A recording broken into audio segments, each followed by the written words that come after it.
bekliyorum. Mert Ramazan Demir'e Afra Saraçoğlu sorulunca neden bir an duraksadı? Neden şaşırdı? Neden şaşırdı? Konuşacağız. Konuşacağız arkadaşlar ve magazin dünyasında yaşanan tüm gelişmeleri ayrıntılarıyla konuşacağız burada bu yayında. Bekliyorum yayına katılmanızı. Aleykümselam, aleykümselam Caner, hoş geldin. Sitoak merhaba, hoş geldin. Hoş geldiniz, hoş geldiniz gençler. Hoş geldiniz arkadaşlar.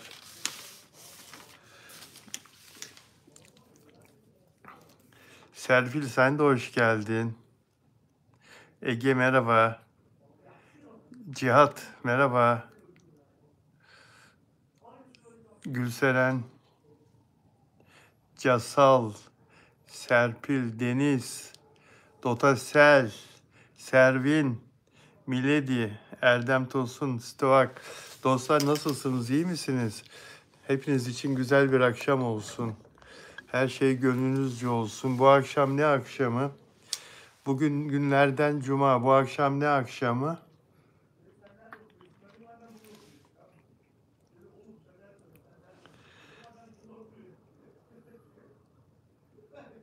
İyi yayınlar diyor Tunzale. İpek Hanım yok. İpek Hanım yine hasta. İpek Hanım yine hasta. Andorra. Viva Andorra. Viva Andorra. Emil Guerre Andorra'dan. I love Andorra.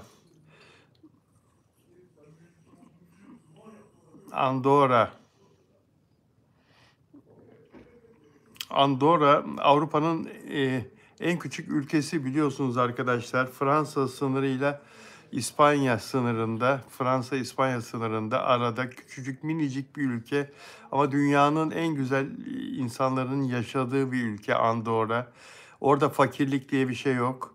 Orada herkes eşit, herkes hayatından memnun. Vergi yok. Herkesin parası pulu var. İnsanlar çalışmadan da çok rahat bir şekilde geçinebiliyorlar. Andorra çok güzel bir ülke.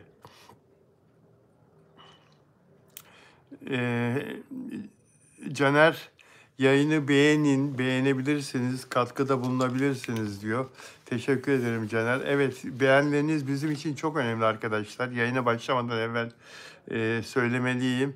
Ve abone olarak izlerseniz daha da memnun olurum. Abone olmayan arkadaşlar. Özbekistan'dan hoş geldin Dilafruz. Erdem, oraya göçelim Bilal Bey diyor. Erdem, gençler için olabilir. Gençler için olabilir. Bizim vatanı beklememiz lazım. Gençler için olabilir. Fatma, Mert çok güzel cevap verdi. Konuşacağız. 90 Serpil. Arkadaşlar beğeni yaparlarsa memnun oluruz. Oyuncu Çağlar Ertuğrul'a sormuşlar. Sana neden her dizide sana neden duş aldırıyorlar diye sormuşlar Çağlar Ertuğrul'a. Sizce neden her dizide bir erkek oyuncuya duş aldırıyor yönetmen, senarist? Niye senaryoya duş yazıyorlar? Mafya from India. Hindistan'dan geldi mafya. India, welcome. Hindistan'dan 72 ülke oldu arkadaşlar. 71 ülkeden izleniyorduk. Hindistan da katıldı. Dünyanın en büyük ülkelerinden biri Hindistan. Fakirlikle zenginliğin kol kola gezdiği, dünyanın en zengin insanlarının, aynı zamanda dünyanın en fakir insanların yaşadığı çok enteresan, çok ilginç bir ülke Hindistan. Ve çok zeki insanların yaşadığı bir ülke aynı zamanda. Bilişim sektöründe dünyanın öncülerinden biri. Biliyorsunuz bilgisayar, internet, çip, bilgisayar parçaları üzerine çok gelişmiş bir ülke. Emre Altuğ'un konserine gitti. Acaba Emre'nin davet etti yoksa Mert kendisi mi gitti? Belki de ona bir fırsattı. Kendisi gitti. kendisi gitti. Erdem Tosun, Afra bizi dünyaya tanıttı Bilal Bey diyor. Çok güzel. İstanbulluyum canım. Aslan Bey müzik, ben babasının gömleği vermedi nedense Stuak. Mafya, thank you very much. Thank you very much. Stoak, çünkü başka oyuncu yoktu orada. Afra gibi kız var, nasıl aldatırsın anlamıyorum. Bitti o işler. Çağlar Ertuğrul'a sormuşlar. Sana neden her dizide duş aldırıyorlar diye sordular Çağlar.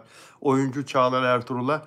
Sadece bana değil, sektördeki bütün erkeklere dizi tutsun diye duş aldırıyorlar demiş. Yani senaryoya duş sahnesi yazdırıyorlar erkekler için. Daha önce de şöyle demiştik. Böyle şöyle bir açıklaması vardı Çağlar Ertuğrul'un arkadaşlar. Bana sürekli üstsüz sahneler yazmaya çalışıyorlar. Bir kadın bir erkeği üstsüz görünce etkilenir mi bilmiyorum. Ben aşırı kaslı biri değilim. Onlar böyle yazdıkça tiye almaya başladım senaryoyu. Göbeğimi özellikle o sahnelerde şişiriyorum demiş Çağlar Ertuğrul. Ya bunu bilerek yaptırıyorlar tabii. Erkeği üstsüz, çıplak göstermek istiyorlar sahnelerde ki kadınlar otursun izlesin diye. Çağatay Ulusoy'un da mesela böyle bir sahnesi var. Duş sahnesi. Tam bir Gentleman filminde Netflix'te. Sinema filmi. Tam bir Gentleman Netflix'te oynamıştı. Çağatay Ulusoy'un o duş sahnesini hatırlayanınız var mı? Sırtıyla poposu arasında, bel hizasında gamzeleri vardı Çağatay Ulusoy'un. Günlerce konuşulmuştu, gamzeler ortaya çıkmıştı. Arkadan görmüştük duş sahnesinde daha çok Çağatay Ulusoy'u ve çok da uzun yayınlanmıştı. Dilek Şenyurt geldi Almanya'dan. Merhaba Dilek Şenyurt, hoş geldin. Özel abonem, özel üyem. Merhaba Bilal Bey, iyi yayınlar diliyorum. Teşekkür ederim. Herkese, tüm arkadaşlara selam olsun. Almanya bayrağı, Türk bayrağı yan yana. Teşekkür ediyorum. Bondo Valencia, İspanya. Valencia, çok sevdiğim şehir İspanya'da. Ben Valencia'yı gördüm. Hola, hoş geldin. Valencia'ya gittim ben. Valencia'da 4-5 gün kaldım. Görevli olarak, gazeteci, televizyoncu olarak gittim. Çok sevdiğim bir şehirdir Valencia. Stoak, Afra'dan ayrıldı peki. Fatma sessizce öyle bir şey yok dedi Afra için. Sana da selam olsun Dilek. Hola diyor. Caner de selam verdi. Evet, erkek oyuncuları duş sahnelerinden mahsustan oynatıyorlar dedik. Özellikle bilerek kadın seyircilerin ilgisini çekmek için, reytingleri yükseltmek için. Dilek Şenyurt'a herkes selam veriyor. Dota Sel de selam veriyor. Benim diğer özel abonelerim burada mı? Özel üyelerim. Yusuf Dündar burada mı İstanbul'dan? Sevgili Yusuf Dündar. Samiye Yüksel burada mı? Samiye Hanım. Nelly Manzano Arjantin'den. Nelly Manzano. Nelly dayı ben sorunca geliyor. Biraz sonra gelir. Dilek Şenyurt burada. Frankfurt, Almanya'dan. Delfina Dimasio burada mı? Şili'den Delfina Dimasio özel üyem. Dilerseniz sizler de özel üye, özel abone olabiliyorsunuz arkadaşlar. Bunun için yapmanız gereken şey katıl butonuna basıp yönlendirmeleri takip etmek. Dilerseniz katıldaki diğer etkinliklere de iştirak edebiliyorsunuz. Arkadaşlar dedikten sonra Evrim Akın ağladı, gördünüz mü? Gözyaşı akmadan ağladı, gözyaşı olmadan. Biraz evvel programa, yayına girerken geldi video. Evrim Akın'ı hatırlatalım, ne olmuştu? Bez Bebek filmin dizisine yıllar önce oynadığı sırada Evrim Akın başroldeydi biliyorsunuz. Çocuk oyunculardan Asena Keskinci. O zaman Asena çok küçüktü ve Asena Keskinci 18 yıl sonra, yıllar sonra, önceki hafta bir açıklama yaptı ve annesiyle babasının arasına Evrim Akıncı'nın girdiğini, Evrim Akın'ın girdiğini ve kendisinin üvey annesi olduğunu söylemişti. Annesini babasının ayrılmasına, annesiyle babasının ayrılmasına sebep olduğunu söylemişti önceki gün Evrim Akın'ın. Annesinden babasının telefon numarasını isteyip o günlerde kavgalı olan o çifti barıştırma bahanesiyle telefon numarasını alıp babasını tavladığını söylemişti. Annesinin elinden aldığını söylemişti. Ve Evrim Akın'la ilgili ifşalar arka arkaya gelmeye başlamıştı. Ayrıca kendisine sette çok kötü davrandığını, kendisini sette çimdiklediğini, işte aşağıladığını, bunun gibi şeyler de anlatmıştı. Ve bundan sonra Evrim Akın'la oynayan bazı oyuncular Evrim Akın şunu da yaptı, Evrim Akın bunu da yaptı diye Evrim Akın'ın aleyhinde konuşmalar yaptılar bir bir ortaya çıkıp. Evrim Akın'ı destekleyenler de oldu ama çok az sayıdaydı onlar. Çoğunluk Evrim Akın'ı eleştirdi ve eskiden yaptığı bazı şeyleri, bazı gerçekler gün yüzüne çıktı Evrim Akın'ın. Bugün biraz önce Evrim Akın'ın ağlarken videosu geldi. Gözyaşı olmadan ağlıyor ama sosyal medyada yorumlarda rol yaptığı iddia ediliyor.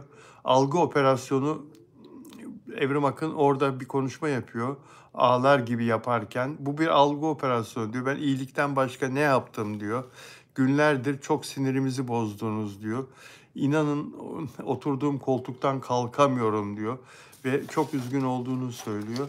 Sosyal medyada çoğunluk Evrim Akın'ı kınıyor. Timsah gözyaşları olduğunu söyleyenler var. Ağlamasını bilmiyor, kötü oyunculuk diyorlar. Bunları yaşarken hiç mi vicdanınız sızlamadı? Ortaya çıkınca mı ağlıyorsunuz diye soruyorlar. Zorlama diyorlar, ağlayamıyorsun. Ağlasan gözyaşların olurdu diyorlar. Sonuçta bugün Asena'nın babasıyla beraber misin? Berabersin. O zaman diyorlar. Dolgu ve botokstan dolayı ağlayamadığını da söylüyorlar. Yorumlar çoğunlukla kendisine destek veren az sayıda yorum da var. Evrim Akın'ın bu şekilde ilginç bir gelişmesi oldu. Müzik Kadehi 8063 abi çok seviliyorsun diyor. Teşekkür ederim güzel kardeşim. Ben de sizleri çok seviyorum. İnsanlar diyor hiç göründüğü gibi değil Bilal Bey diyor Erdem Tosun. Çok haklısın. Ümran hayırlı akşamlar. Sema aleykümselam. Dostlar Mert Ramazan Demir ve Afra Saraçoğlu ile ilgili gelişmeleri de konuşacağız tabii. Onlarla ilgili gelişmeleri de konuşacağız. Burak Özçivit Haziran ayında Kuruluş Osman dizisinden ayrıldı biliyorsunuz. 4,5 milyon lira istemişti. Devam edeceksem bölüm başına 4,5 milyon lira isterim demişti. Ancak yapımcı öyle bir ücreti kabul etmedi ve Burak Özçivit de ayrıldı. Ayrıldıktan sonra da bir süre dizi yapmayacağını söyledi kendisi. Dizide oynamayı düşünmediğini, dinleneceğini söyledi. Ancak şimdi tek kişilik bir tiyatro gösterisine başlıyor arkadaşlar. 19 Aralık'ta Ankara'da galası var. Tek kişilik bir tiyatro gösterisi olacak bu. Ve tek başına oynayacak. Tek başına oynayacak Burak Özçivit. Tiyatro oyuncunun er meydanıdır biliyorsunuz. Gerçek oyunculuk tiyatro sahnesinde belli olur. Bakalım Burak Özçivit bu sınavdan nasıl çıkacak? Oyunun ismi İstanbul'un en güzel kızı.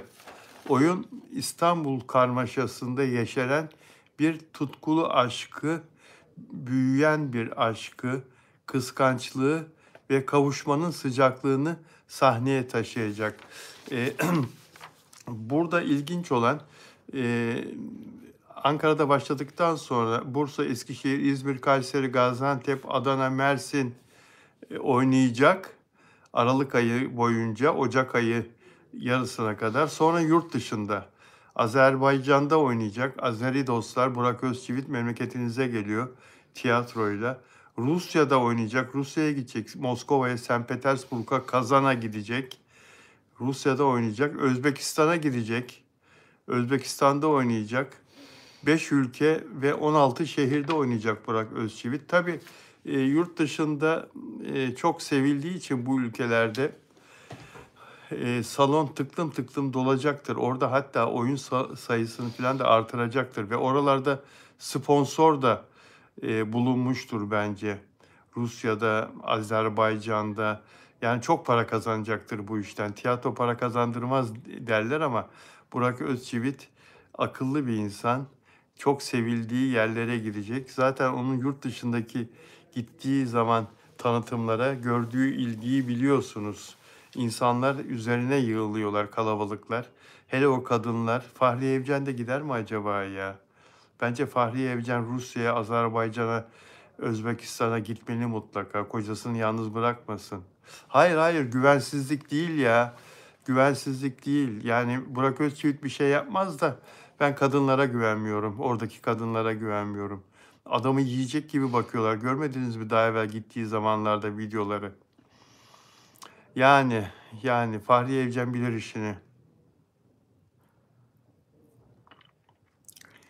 Yegane merhaba. Ova Simova. İyi günler, iyi çalışmalar Bilal abi diyor. Teşekkür ederim.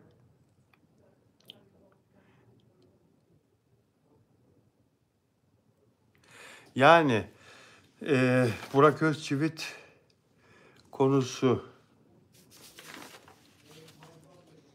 Serenay Sarıkaya yeni bir reklam anlaşması yapmak üzere arkadaşlar. Ön görüşmeler tamamlandı.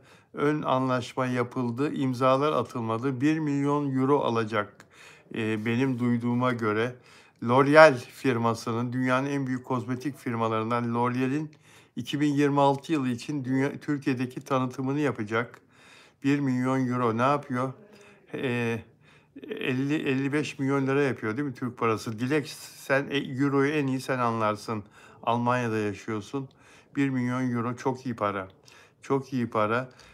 Hala biliyorsunuz Bulgari'nin Türkiye marka temsilcisi Serenay Sarıkaya. Mücevher firması Bulgari'nin. Ee, Mavi Giyim'in 2014 yılından beri Türkiye'deki reklamlarında oynuyor. Mavi Giyim, Mavi Jeans. 2014 yılından beri 11 yıldır. Ve Akbank'ın 2021 yılından beri reklam yüzü. Mesela Mavi Cins'ten 2024 senesine, geçen sene bir yıllık uzatma parası, reklam anlaşması bir yıllık 2024 için 32 milyon lira aldı. Allah daha çok versin ve bir süredir de iş yapmıyor, bir süredir de dizi çekmiyor. Zaten Serenay Sarıkaya'nın çektiği dizi sayısı az, diğer oyunculara göre daha az biliyorsunuz. 2024'te çektiği Kimler Geldi Kimler Geçti'nin 3. bölümü geçtiğimiz Nisan-Mayıs'ta yayınlandı değil mi? Bir tek o ekrana geldi. Serenay Sarıkaya'nın işi olarak 2025'te. Televizyona en son aile dizisini çekmişti. Show TV'ye Kıvanç Tatlıtuğ'yla 2023-2024'te. 2023'te yine Netflix'e Şahmaran'ı çekmişti. Yani ta ondan evvel 7 sene dizi çekmemişti.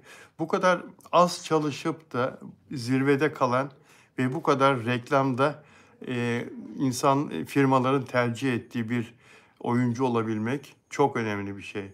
Serenay Sarıkaya karizmatik, karizmasını koruyor.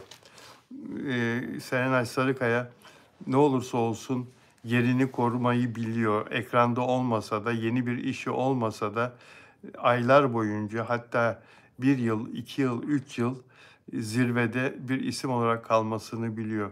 Özel hayatta da çok ilgili bir şey bu. Yani aşklarıyla, sevgilileriyle haber olsa da zaman zaman yine de özel hayatını korumasını biliyor. ve bir skandala karışmıyor, bir olaya karışmıyor. Bu da çok önemli. Hayranların gözünden düşecek hiçbir şey yapmıyor.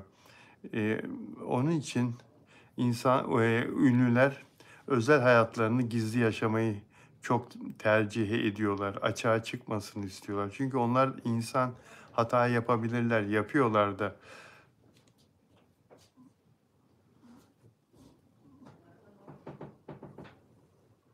1 milyon euro az önce baktım diyor Muhammed. 49 milyon 262 652 49 milyon 262 bin lira diyor.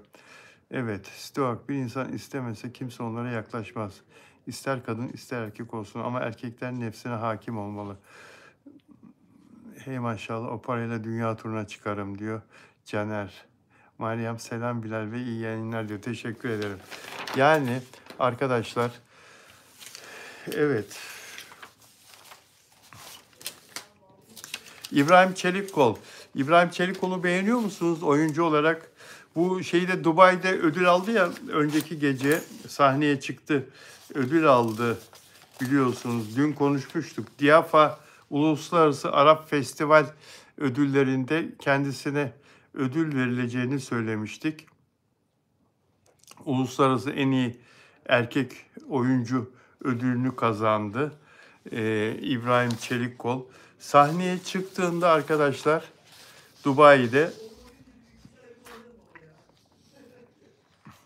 biliyorsunuz Natalie Yarcan'la evlenmişti. Natalie Yarcan gastronomi üzerine yazarlık ve yayıncılık yapan bir hanımefendi.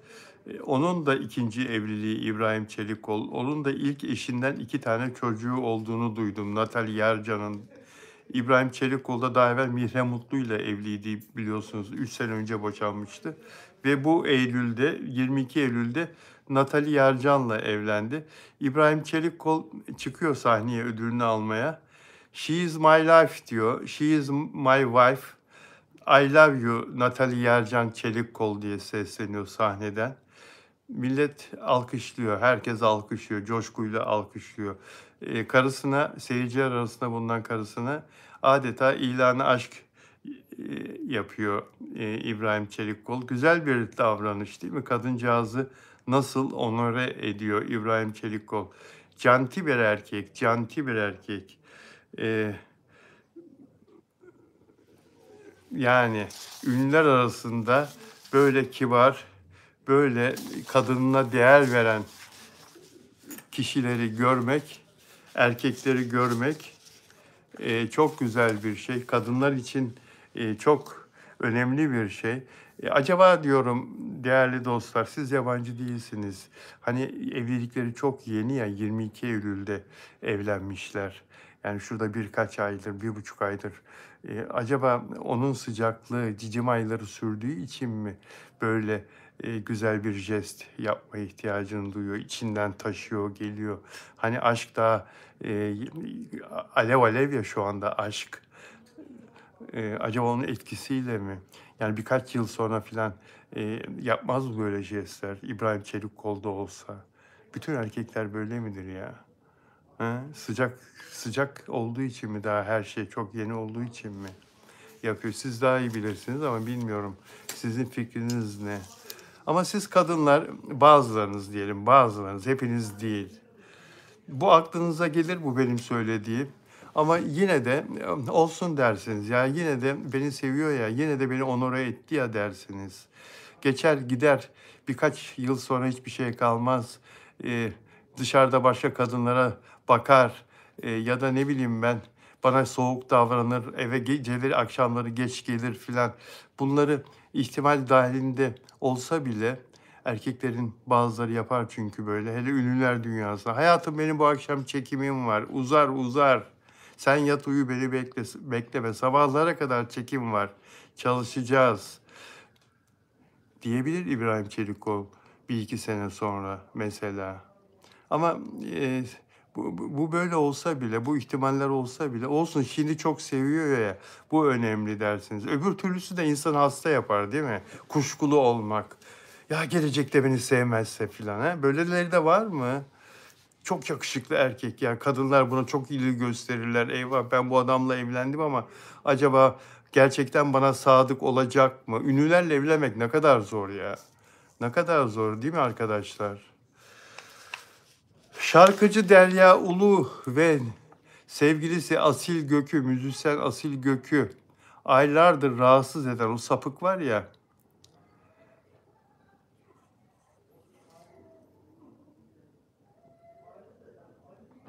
hep toplantım var diyorlarmış. Dilek öyle yazıyor, özel üyem. Bazı erkekler toplantım var diyorlarmış hep karılarına, sevgililerine. Ya adamların işi gücü olabilir ama yani böyle kastettiğimiz anlamda da yapıyorlar diyor Dilek. Yani hiç işi gücü olmadan toplantım var hayatım geç geleceğim diyor. Ondan sonra başka kadınla gezmeye gidiyor, başka kadına bakıyor filan. Ya öylelerinden Allah herkesi korusun kadınları. Bazıları diyor Dilek Şenurt, bazıları. Evet. Şimdi artık görüntülü telefonlar filan yani hayatım toplantı nasıl geçiyor diye bir arayabilir kadın mesela.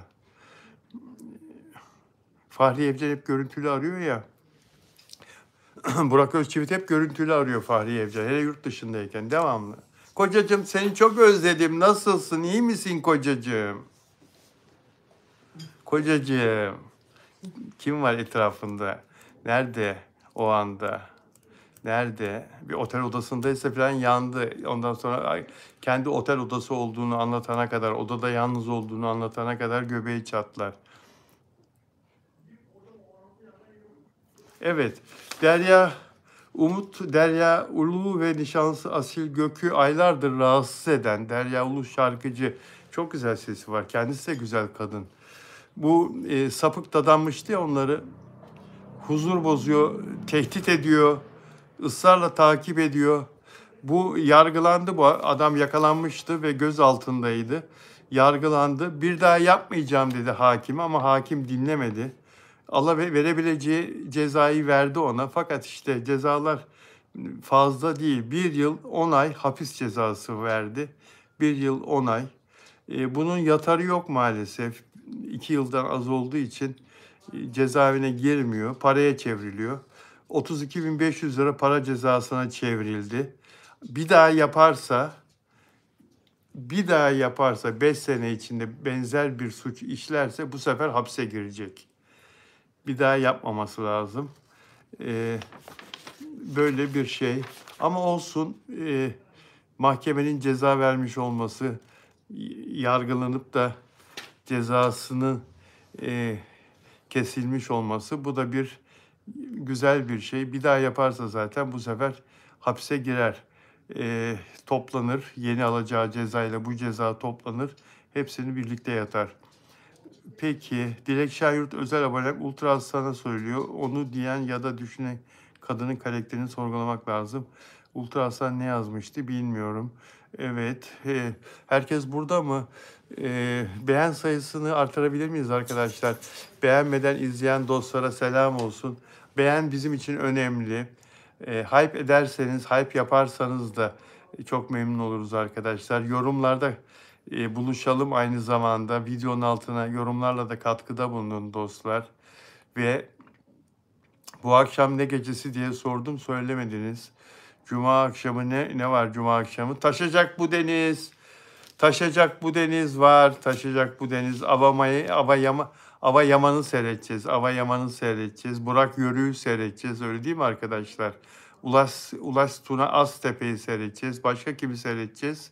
Sevdiğimiz oyuncuları ve oyunculuklarını beğendiğimiz Fedo Hatay Beyaz Aynen taşıyacak bu deniz Ava Yaman. İpek Hanım yok. Hasta İpek Hanım. Maalesef çok sık hasta oluyor.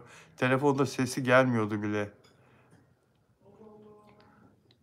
Taşacak bu deniz.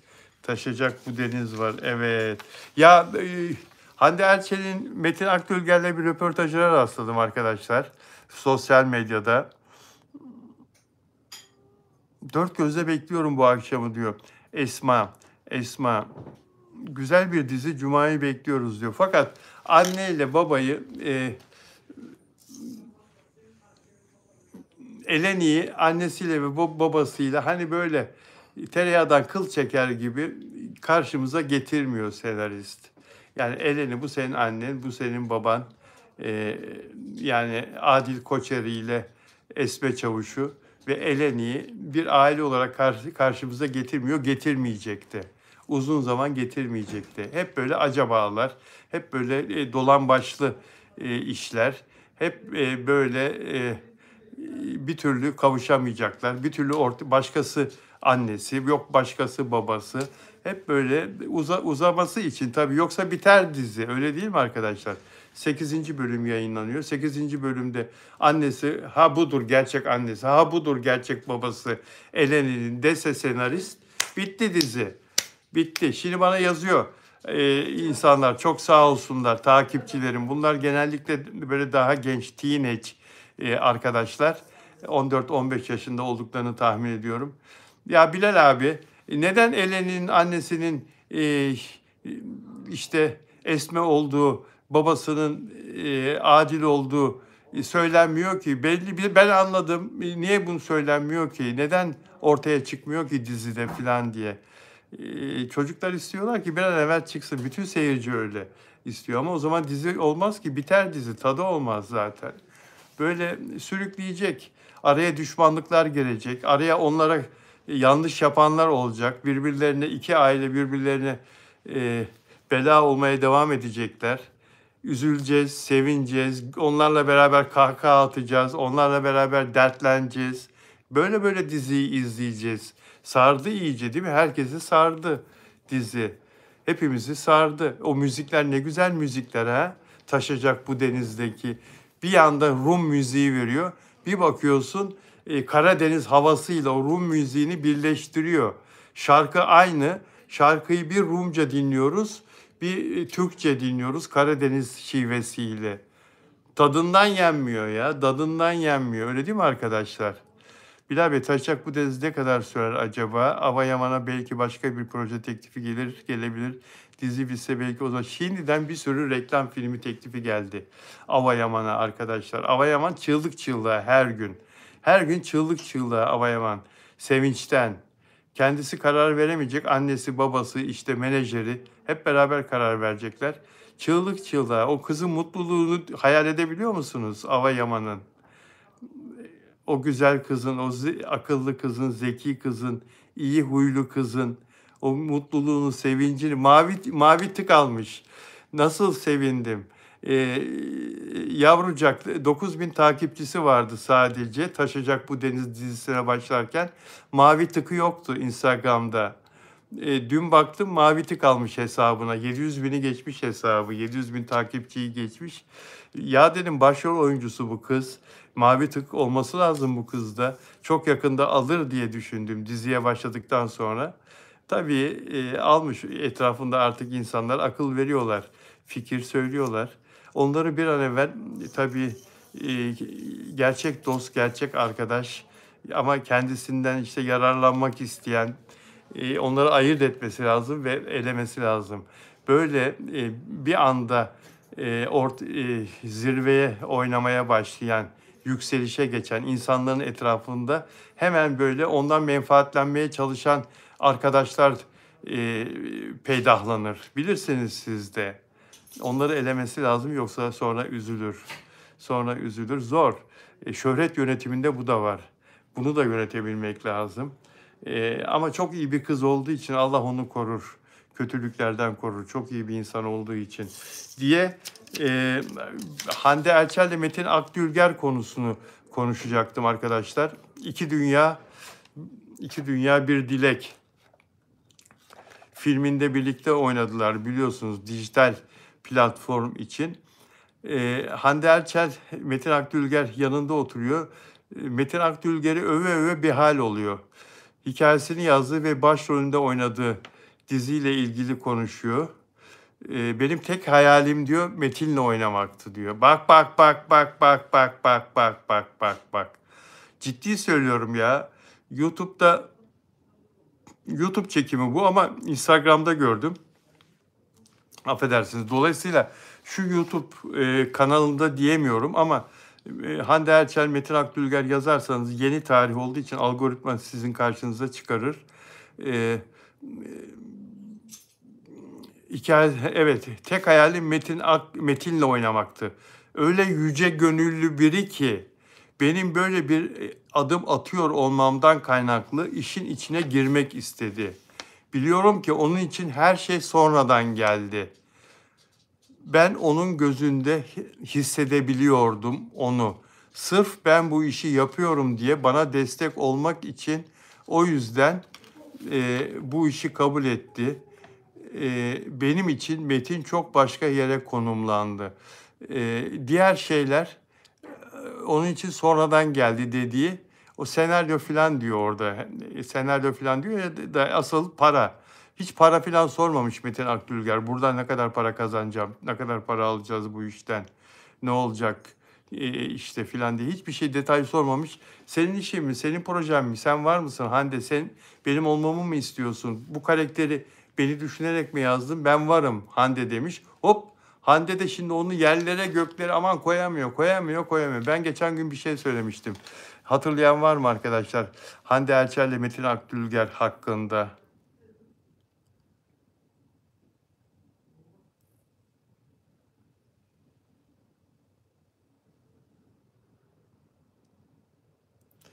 Nelida Manzano geldi. Hola Nelida, hola. Hola Arjantin, deste Arjantin, hola. Hande Erçel. Sevgili olacak dediniz diyor. Ümran Keleş'e bir madalya ver Caner. Caner Ümran Keleş'e iyi takipçi madalyası, dikkatli takipçi madalyası ver moderatör Caner. Evet, sevgili olacaklar dedim. Metin Akdülger'le Hande Erçel'in birbirlerine bu jestlerini görseniz, bu röportajı izleseniz ne kadar haklı olduğumu sizler de anlarsınız. Hande Erçel ile Metin Akdülger arasında ya bana istediğiniz kadar söyleyin siz ya da bir başkası ya da Hande Erçel gelsin söylesin. Ya Bilal Özcan ne kadar kötüsün. İlla sevgilim olmak lazım. İnsanlar birlikte iş yaparsa birbirlerini desteklediklerini söylerlerse iş arkadaşlığıyla sevgili olmayı niye karıştırıyorsun? Çok fenasın, çok kötüsün Bilal Özcan. Hadi oradan. Hadi oradan. Hadi oradan. Sen gelirken biz gidiyorduk. Peki arkadaşlar bu konuda böyle. Bu konuda böyle.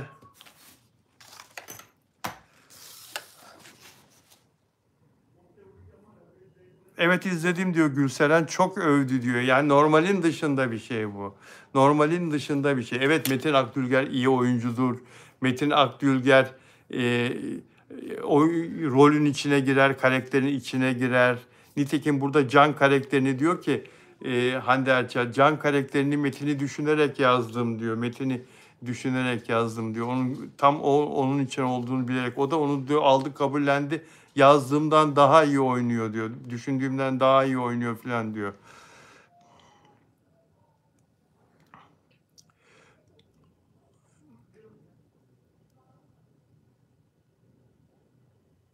Gerçek karaktere dönmek kolay değil.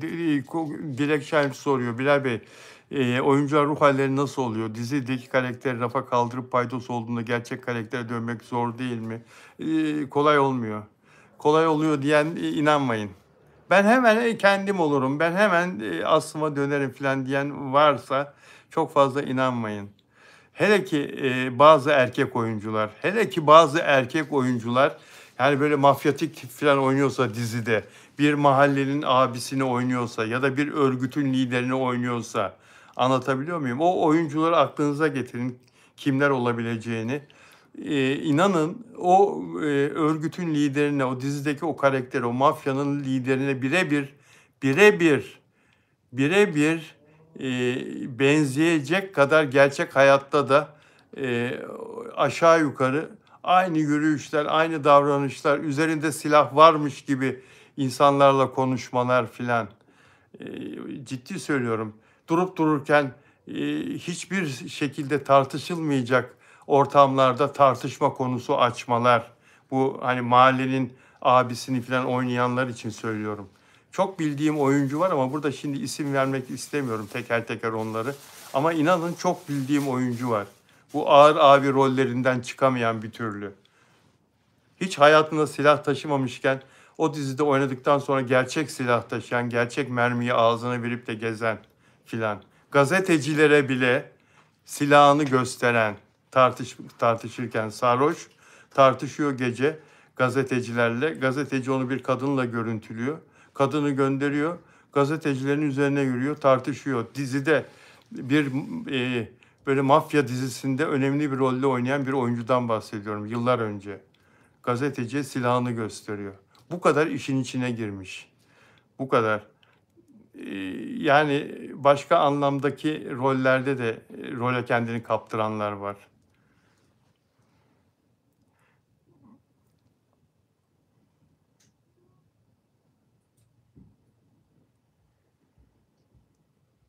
Evet. Peki dostlar. Peki arkadaşlar. Peki.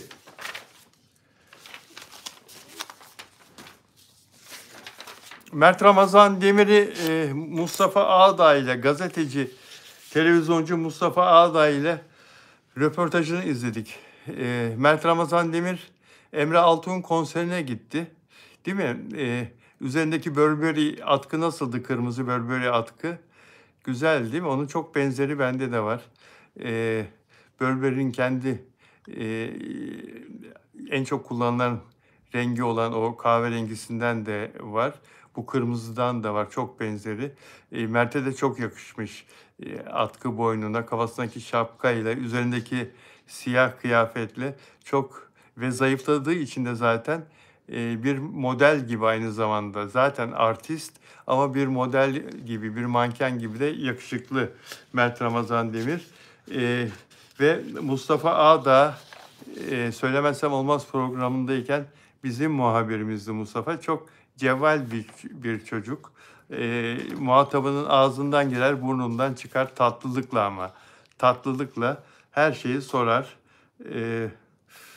Ve Mert Ramazan Demir'le de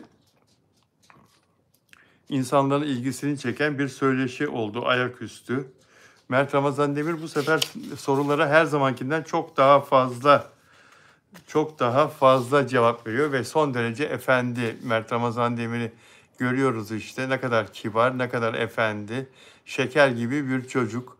Hayranlarına selam söylüyor, gülüyor, kahkaha atıyor. Hiçbir soruyu cevapsız bırakmamaya çalıştı. Projelerinden de bahsetti. Dijitale çektik bitti, yakında yayınlanır dedi ve ulusala da bir şey çekeceğiz. Hazırlıkları sürüyor dedi. Mustafa Ağda sordu partner belli mi diye. Henüz değil dedi. O sırada arkadaşı Yasir'le gitmişti Emre Altuğ'a. Yasir'e orada hanım teyzeler var.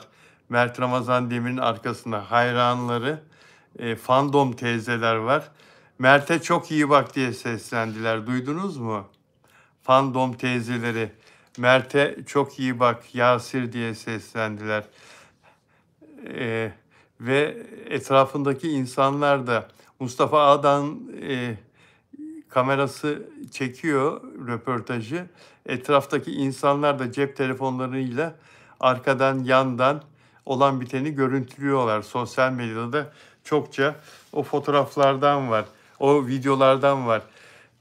Evet, gazetedeki haberi sordu, gazetelerdeki haberi sordu. Gece kulübü çıkışıyla ilgili. Öyle bir şey yok dedi. Arkadaşınız gazeteci, muhabir çocuğu kastediyor. Posta gazetesindeki e, e, Tolga'yı kastediyor. Arkadaşınız biraz hikaye yazmış diyor. Kızı tanıyor muyuz diye soruyor Mustafa. Öyle bir şey yok diyor. Yani öyle bir kızla benim ilgim yok anlamında cevap verdi Mert Ramazan Demir. Ve lütfen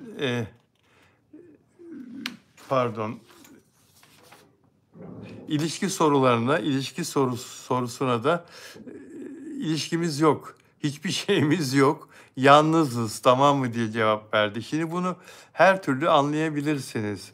İlişkimiz yok, hiçbir şeyimiz yok, yalnızız, tamam mı? Zaten başından beri Afra Saraçoğlu'yla ilişkisi olduğu ilk zamanlardan beri hiçbir zaman ilişkisini kabul etmedi ki ne Mert ne Afra'da. Yani bir ilişkimiz var dediler mi arkadaşlar? Birlikte görüntülendikleri için ortaya çıktı. Biz söylüyorduk gerçi. Ben söylüyordum, Onur Akay söylüyordu. Bizden başka da söyleyen yoktu ilk başta. Bizim söylemelerimizle zaten insanlarda şüphe uyanmıştı ve doğru olduğu da anlaşıldı. Kendisine sorulan ilişki sorularına ilişkimiz yok, hiçbir şeyimiz yok, yalnızız tamam mı dedi. Burada yalnızızdan kasıt Afra Saraçoğlu'yla yalnızız. O da yalnız, ben de yalnız anlamında. Hiçbir şeyimiz yok, ilişkimiz yok anlamında. Afra Hanım'la arkadaşlığınız devam ediyor mu sorusuna cevap vermedi. Yani diğer sorulara bir şekilde cevap veriyor. Afra Saraçoğlu ile arkadaşlığınız devam ediyor mu sorusuna cevap vermedi. Yani orada eğer ilişkisi olmasaydı Afra Saraçoğlu'yla, ya bizi artık Afra Hanım'la, Afra Saraçoğlu'yla, Afra ile bizi artık konuşmayın. Bitti gitti. Bitti artık. Bizi sormayın. Yani birlikte yazıp çizmeyin, konuşmayın da diyebilirdi. Demedi. Cevap vermedi. İlişki yok dedi. İlişkimiz yok dedi. Ve duraksadı. Afra Saraçoğlu sorulduğu zaman, önce Afra ile bir ilişkiniz var mı diye, arkadaşlığınız var mı diye sorulduğu zaman bir duraksadı. Bir duraksadı. Ve ondan sonra hafif bir şaşırmadan sonra konuşmayalım diye konuyu kapattı. Konuyu kapattı. Çünkü yani Afra Saraçoğlu ile ilişkisiyle ilgili olarak zaten bir baskı altında. Afra da bir baskı altında, o da bir baskı altında. Bu biliniyor zaten. Kendisini ne Afra Saraçoğlu'yla ne bir başka kadınla, bir başka kızla konuşulmasını, yazılmasını, ilişkisi olduğunu bilinmesini hiçbir şekilde istemeyen bir aktör, bir oyuncu. Her oyuncu böyle midir? Değildir. Ama onların özel bir durumu var. Yapımdan dolayı ta Yalı Çapkını'ndan beri 3 sene ilişki yaşadılar Yalı Çapkını'nda. Ama bir kere bile beraberiz demediler. Çünkü OGM'nin, yapımcının bir baskısı vardı. Aynı baskı yine devam ediyor arkadaşlar yeni projelerden dolayı. Ümrancığım, bu olayı hiçbir röportajda görmedim. Dışarıdan kadınların katılması. Dışarıdan kadınlar katıldılar. Dışarıdan kadınlar katıldılar.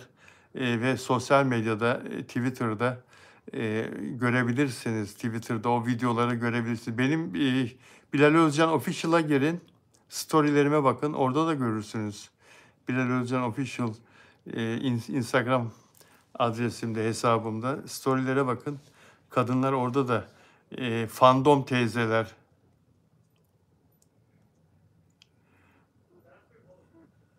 Evet Dilek Şenyurt. Beraberiz de demiyorlar, ayrıyız da demiyorlar. Baskının böylesi diyor Dilek Şenyurt. Yani burada güzel olan Mert Ramazan Demir'i doya doya izlemesi hayranlarının. Onunla ilgili hiçbir video gelmiyordu, hiçbir soruya cevap alamıyordu insanlar. Mert Ramazan Demir'i bir kere daha bir söyleşi içinde gördüler hayranları. Hiç değilse biraz hasret gidermiş oldular. Mert Ramazan Demir hakikaten tam bir karizma. Gördünüz arkadaşlar. Yani adam bir erkek güzeli adeta ve 27 yaşında gencecik, pırıl pırıl bir oyuncu. Yani ondan daha iyi oyuncu olarak bazı fanatiklerin ileri sürdüğü, başka oyuncuların, fanların ileri sürdüğü isimler 40 yaşın üstünde artık onlar. Kıvanç Tatlıtuğ olsun, Burak Özçivit olsun, işte Kenan İmirzalıoğlu 50 yaşını da geçti. 52 yaşında. Yani Çağatay Ulusoy kaç? 38-39 yaşında. Genç oyuncu diye bahsediliyor bunlardan hala. Kıvanç Tatlıtuğ'dan hala genç oyuncu diye bahsediliyor. Ama burada genç olan, gerçekten genç olan ve istikbalde onlardan daha ileriye gideceğini düşündüğüm, gelecekte onlardan daha ileriye gideceğini düşündüğüm, daha başarılı olacağını düşündüğüm Mert Ramazan Demir. Yeter ki özel hayatına dikkat etsin. Yeter ki mesleğiyle ilgili gerçek anlamda, profesyonel anlamda emek vermeye, aynı çizgide kalmaya devam etsin. Sağa sola çok inanmasın, etrafındaki insanlara çok inanmasın. Menajerini de, arkadaşlarının da iş odaklı olarak seçsin. Menajeriyle olmuyorsa değiştirsin menajerini. Değiştirsin olmuyorsa. Yani yurt dışında kariyer yapamayacak durumdaysa menajeri ona, yurt dışında kariyer sağlayamayacak durumdaysa, bu bağlantıları kuramıyorsa yurt dışında çevresi olan birisini, bir menajeri bulsun kendisine. Biz artık Mert Ramazan Demir'i bu şekilde bir oyunculuğu yabancı yapımlarda da görmek istiyoruz. Bir İspanyol-Türk ortak yapımı niye olmasın? Mert Ramazan Demir'le bir İspanyol kadın başrol oyuncusunun oynadığı, bir İtalyan Türk neden olmasın? Afra Saraçoğlu ile bir İtalyan erkek oyuncunun başrol oynadığı. Afra Saraçoğlu da aynı şekilde. Çok çok iyi bir oyuncu. Hakikaten çok iyi bir oyuncu. Ağlama sahnelerine bir bakın arkadaşlar. Dönün bir bakın kızın ağlama sahnelerine. Ağlamak bir insana bu kadar mı yakışır ya? Ağlamak bir insanı bu kadar mı güzel gösterir? Ağlayan insan çirkin olur suratı, buruşur, ıslanır, Yani bir bakın Afra Saraçoğlu'nun ağlama sahnelerine ne kadar gerçekçi ağlıyor.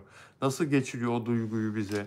Sadece ağlama değil canım. Her karakter, her rolde, her şeyde aynı, her sahnede aynı başarıyı devam ettiriyorlar. Bunlar çok değerli oyuncular bu ikisi. Lütfen yıpratmayalım.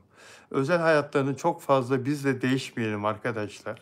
Çok fazla değişmeyelim. Evet çok merak ediyorsunuz biliyorum ama ve antiler işte ondan sonra bunları özel hayatlarıyla vurmaya çabalıyorlar. Neler yapıyorlar ya? Neler yazıyorlar görüyorsunuz işte. Başkalarını yakıştırmalar, yok sevgili yazmalar, yok yapay zekayla bir sürü uyduruk videolar, fotoğraflar ortaya çıkıyor filan. Hem Afra ile hem Mert'le ilgili olmayacak şeyler. Afra sanki her sahnede diyor Dilek Şenyurt ruhumuzun içinde yaşıyor. Yani tüyleriniz diken diken düşünün o kadar gerçekçi oynuyor. Gerçekçi, çok gerçekçi oynuyor arkadaşlar. Yani Afra Saraçoğlu şu anda Türkiye'nin en güzel kadın oyuncusu. Hiç bana kimse Serenay Sarıkaya'ymış, Hande Erçel'miş onların hepsinden bir kere çok genç. Serenay Sarıkaya yaşım 33 desin istediği kadar. Ben 35 yaşında olduğunu biliyorum Serenay Sarıkaya'nın. İstediği kadar 33 desin. Orada burada Wikipedia'da şurada burada 33 yazdırsınlar istedikleri kadar. Onların en genci Afra Saraçoğlu. Hepsinden genç. Beren Saat zaten 45'e doğru gidiyor. Yani Serenay Sarıkaya, Hande Erçel aştı gidiyor. Allah hepsine sağlık versin. Yani burada kötü manada söylemiyorum. Afra Saraçoğlu'nu desteklediğimiz, beğendiğimiz oyuncunun geleceğinin o anlamda daha çok müsait olduğunu, önündeki yaşların zirveye yalnız kalabilmek adına, zirveyi kimseyle paylaşmamak adına bu başarısı böyle devam ederse gelecekte uzun süreceğini, yani zirvede uzun süreli olarak tek başına oturabileceğini, yaşı genç olduğu için ve diğerlerini kolaylıkla geçebileceğini söylemek istiyorum. Herkesten daha iyi oyuncu ve herkesin de yurt dışında da yeni tanıyanların da bakın biz Ava Yaman'ı nasıl kabul ettik hemen. Hemen nasıl kabullendik Ava Yaman'ı? Hemen nasıl hissettik? Ben onu ilk bölümünde hissettim ve sizlere söylemedim mi? Ava Yaman diye bir kız var. Geleceğin yıldızı olacak. İzleyin bu diziyi. Harika bir dizi. Benim favorim bu artık diye. İlk bölümde söylemedim mi? İzlediğim günün ertesi gün akşam. Hatta Onur Akay da konuktu. Onur ben izlemedim demişti. Aynı hisler Afra Saraçoğlu'ndan da Mert Ramazan Demir'den de bize geçmedi mi? Geçti, geçiyor, geçmeye devam ediyor. Yurt dışında Afra Saraçoğlu'nu ilk defa izleyen ülkelerdeki insanlar da aynı şeyi düşünüyor. Ya bir Türk kız var, bir Türk dizi izledim. Tesadüfen bir arkadaşım söyledi. Bir kız var orada, Afra adı. Ya nasıl bir oyunculuk, nasıl bir güzellik, nasıl sahici yakışıyor, sahici giriyor role. Nasıl sahici oynuyor, nasıl etkiliyor bizi. Mert diye bir çocuk var. Nasıl adapte oluyor, birlikte ne güzel bir ikili oldular filan. Yani bunlar hakikaten gerçek, bu şekilde konuşuluyor, söyleniyor. Yani iyi oyuncular izleyen izleyicide ve biraz da bu işten anlayan izleyicide ne izlediğini, ne izleyeceğini bilen izleyici, seyirci de bu etkiyi yaratıyor arkadaşlar. Bakın şimdi bütün Türkiye Avayaman diyor. Bütün Türkiye Avayaman diyor. İşi bilenler önce bu büyük yıldız olacak, bu çok iyi oyuncu dediler ve ondan sonra bütün herkes bu sözlerin de etkisiyle güzelliğini de görerek kızın onu yere göğe koyamıyor. Allah yolunu açık etsin. Daha da yükselecek. Daha hiçbir şey değil geldiği yer. Daha da yükselecek. Her zaman onu konuşacağız. Onun sevgilisini konuşacağız. Sevgili de yapacak. İleride evlendiği zaman kocasıyla da konuşacağız. İyi bir aile kuracak inşallah. Hep konuşacağız. Zirvedeki işlerini konuşacağız. Cannes Film Festivali'ne gidecek Mayıs'ta. Tabii tanıtım için gidecek. Reklam için şirketler yarışacaklar. Biz götürelim, biz götürelim, bizim ürünümüzü tanısın, Kanda Kırmızı Halı'da diye. Gidecek ama bir şekilde. Onu konuşacağız.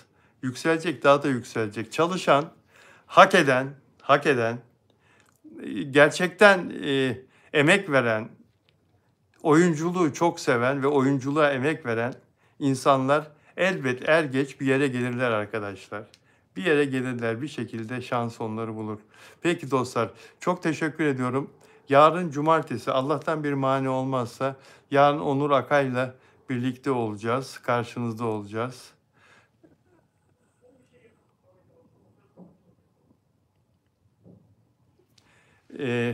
Yarın saat 18'de, cumartesi saat 18'de görüşeceğiz inşallah. Beğen yaparsanız ve abone olmadan izleyen dostlar abone olursa çok memnun olurum arkadaşlar. Hype ederseniz de, hype yaparsanız da mutluluğum daha da artar. Sevgiyle kalın. Görüşmek üzere.